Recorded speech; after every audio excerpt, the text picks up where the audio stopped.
throughout the code. So every single function that's exported from JavaScript has to do its own marshalling and type checking. They don't have a marshalling layer as such. They just receive a whole bunch of variants and a count of how many variants the user happened to supply.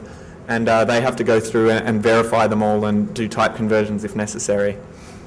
The VBScript is very similar, except it's actually a bit easier. All the native methods are stored in what's called a static entry point data structure, and they're all available contiguously within the VBScript.dll. And basically, this is a very simple structure. It's just got a vtable followed by the native functionality that they're exposing. Again, all the entry points adhere to a very simple interface. This one just has a return type, a parameter count, and a parameter array. And like JavaScript, every single function has to do its own type checking, etc. So we can actually utilize those as well. Hang on a sec. And you can see it's very easy with something like VBScript as well. We can find out where all the native functionality is. We can't find out what the data types are here because we don't have the benefit of that marshalling layer like the DOM does. But again, we could build this into a tool that like automatically tested or debugged, or like we'd know where to audit at least. So we're aware of the attack surface. So I'm going to move on to the vulnerability classes and the results. Now, what we found is that, of course, these interoperability layers are affected by standard bug classes, and that's expected. But we didn't really want to talk too much about buffer overflows or memory corruption or anything like that, because they've been extensively well covered in a lot of security literature. So we wanted to concentrate on things that were specific to marshalling. Now, marshalling has some additional complexities, you know, because they're using a language agnostic variable representation, the variant data structure. They have to manage the lifespan of all the data that's being transported into and out of these marshalling layers, and they have to take into account security models that basically they didn't know about when they were designing a lot of these components. Because like with IE, for example, a lot of these security additions came later on and not when these components were first being designed. So these unique challenges that exist within the marshalling layer itself present the opportunity for unique vulnerabilities. And the main ones I'm going to talk about today are type confusion and transitive trust vulnerabilities. Okay, so like I said, everything is passed by these variant data types, and basically they're what we call a contrived type, and they actually require pretty careful programming. It's very easy to get these wrong. And so you often end up with vulnerabilities occur when one data type is mistaken for another. So as I sort of said before about variants, the actual value of the variant is stored within a union. And as you know, unions are just like structures, except every member occupies the same space in memory. So the only way you know what type of data is in that union is by consulting the VT member that indicates the type of the variant. And the programmer has to keep track of this of the type, and it's very easy to get wrong, especially because some of the variant APIs that Microsoft exposes are somewhat unintuitive at times.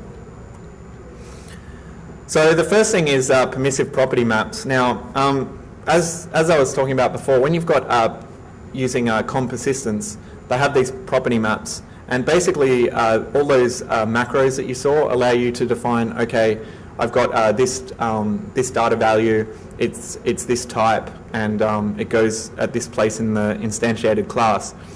But some of these macros are actually quite permissive in that they allow the programmer to not explicitly define a type. They can just say, okay, I've got this member named first name, and they don't actually have to specifically say it's a string. And in this particular case, when they're unpacking it, the ATL code that loads stuff from the property map has a look, says, okay, I don't know what type this data is, and it reads the type from the stream and then instantiates an object of whatever type you say it is. Now, the macros that allow this more more permissive type of data is the prop entry and prop entry X macros. The other macros require you to have a type, but they can also be used as typeless macros if the type is specified as VT-empty, because that's basically a wildcard that says just load any type that you want. Obviously this is bad because a small oversight from the programmer and they expect a certain value to be an integer or something, but it's a string or vice versa. And what often ends up is you can either read memory that you shouldn't be able to, or you can cause some sort of memory corruption. The variant API also lends itself to initialization errors. Basically, they have these two functions, variant init and variant clear. And the variant clear function is responsible for cleaning up variants after they've been used. And how that works is it gets the type value out of the variant, and depending on what that type value is, it'll either do nothing or it will do some sort of cleanup operation.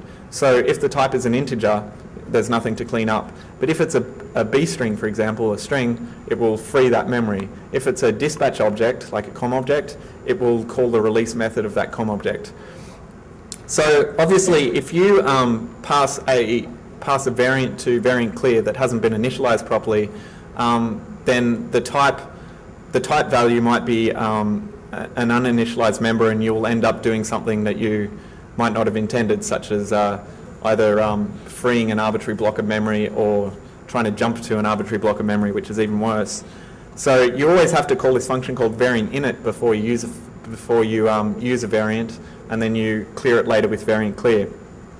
Now this seems obvious and hard to get wrong, but obviously programmers forget it from time to time.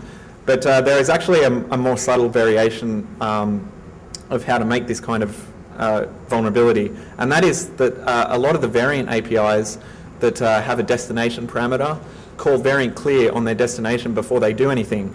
The functions I'm talking about are listed there: variant copy indirect, variant change type, and variant change type X. They all take a source parameter, a source variant, a destination variant, and various other parameters. So if you haven't initialized the destination parameter, variant clear will be called on it, and it might end up in, again, freeing an arbitrary block of memory or jumping to an arbitrary block of memory. These are actually pretty hard bugs to catch in the testing phase, because a large amount of the time the VT type that they extract from the destination variant won't be anything dangerous. There's only like 3 or 4 values that will actually cause it to free memory or something like that. So a lot of the time these bugs can go through testing without being caught, but then if you can massage the stack or the heap or whatever in a certain way that this variant is seeded with a useful type, then you can trigger the vulnerability. So this is a really simple example where it's just reading some data out of one of these COM streams, and you can see that the destination variant, they set the variant type to VT dispatch, and they try and read a dispatch object from the stream. But if that read fails, they call variant clear and return HR. Now, obviously that's bad because they've never called variant init. So when variant clear gets called, the type is VT dispatch, which is a COM object. So they will get whatever data happens to be in the variant's value member, which is uninitialized, and then try and use that as a COM interface and call the release method. This is the variant copy example of that attack that I sort of talked about before as well. You can see this has got a source and a destination variant. They set both of them to type VT dispatch, which again is a COM dispatch object. They try to read this dispatch object. If it fails, they don't call variant clear, so that's fine. If it succeeds, they call variant copy, and the source variant has been initialized properly, but the destination variant, the type has been set, but the value hasn't been set. So variant copy calls variant clear on the destination, and then you'll be like trying to jump to arbitrary memory, basically. The next thing that can go wrong is that it's really quite easy to misinterpret types when dealing with variants.